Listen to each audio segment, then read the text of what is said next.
yeah. Good morning, everybody. Tuesday, July the 16th. Let's do it. All right, we've been going through the 10 Commandments, which has really been pretty awesome. I've enjoyed this little series. Hopefully you have as well. Thou shalt not commit, thou shalt not covet is the final one on the list. Most of these commandments have an exterior and an interior component, such as thou shalt not kill. Well, there's a physical killing, and you can kill someone with your words. Thou shalt not commit adultery, but yet you can commit adultery in your mind. Well, the 10th commandment only deals with what's inside of you, your desire to own what is not yours, whether that's someone's wife or their home. So God wants all of you, your actions and your heart. Yeah, got to be on the look for that. So tomorrow we'll be back to our regular scheduled program, but I thought it was kind of fun to go through the 10 commandments and just give a little nugget on each of them. So let's get right into it, guys. Let's get into the day. So welcome to AM briefing number 218, brought to you by microstrader.com, where together we trade better. And that is absolutely true. Let's get back to the slides. I'm getting a little excited, getting too early.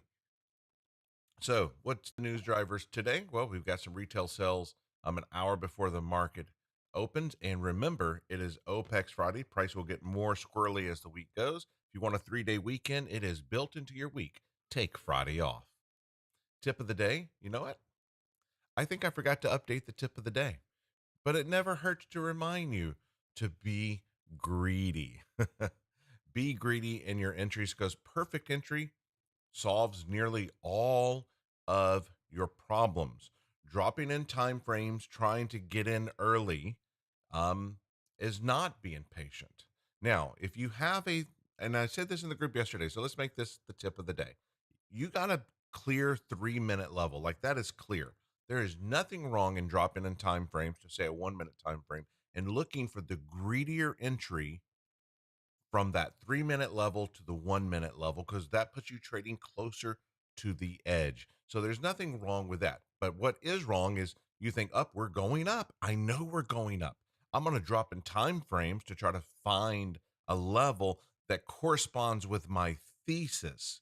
Now, that is what you shouldn't do. But you can always drop in time frames to find a greedier entry when one already exists on a higher time frame.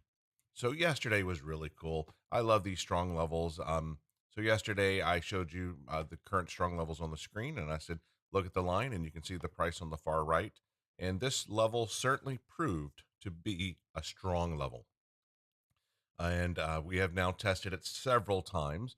And when we first touched the line, I put a circle, I put it in the group, and I said, okay, if we take out this strong level, not we break strong, it should say if we break strong, 66 to 62 is the next stop down, in my humble opinion. And that 66 number will come into play here in a minute. So we kept bouncing on this strong level. I remarked the strong level does appear strong. I missed my entry there. I was actually talking to my wife and I missed that entry. So it is what it is. But our narrative was right. And I gave 2 scenarios here. If we get under, this is what we're going to do. If we get over, this is what we're going to do. And of course, we broke out over, almost matching my drawing exactly. On that pullback, I wanted a little deeper pullback. I missed that long. You know what? Misses happen. It's okay. What do? You wait for the next high probability trade. So whenever, at the end of the day, we did vomit down, where did we go? We went right to 66, which is really cool. We're really good at knowing where price bounces from that strong level to that 66 level. If you think something like that might help your trading, check us out at microstrader.com. Seasonality, July is strong. We are now halfway through the month, and that line looks still pretty steep, and it is still an election year where manipulation will be through the roof. So today we will be live on YouTube. I typically launch 30 to 60 minutes before the opening. I bet my wife sleeps in this morning, so I'll probably be on an hour early. I'll put the link in the description and in the first comment. If you like what we're doing, like and subscribe, and consider becoming a member. So let's get to the chart. So here we are yesterday. This is where we're bouncing on the strong level right here. And this is where we went to the 66 level. These two things, which were really nice. So what happened in the overnight session? Well, for the first time in a while, these sessions are stacking this direction, isn't it? Yeah, we got the high. Half back is actually right here. And look where we stopped. Really nice. Half back here. And London is still under Asia. Now, that doesn't mean that's going to stay there. We came and tested this strong level again, got over it, retested the top of it, and went towards the top. So we are just in the meat of yesterday's range. I still think the bull bear line is still down here at this 56.42.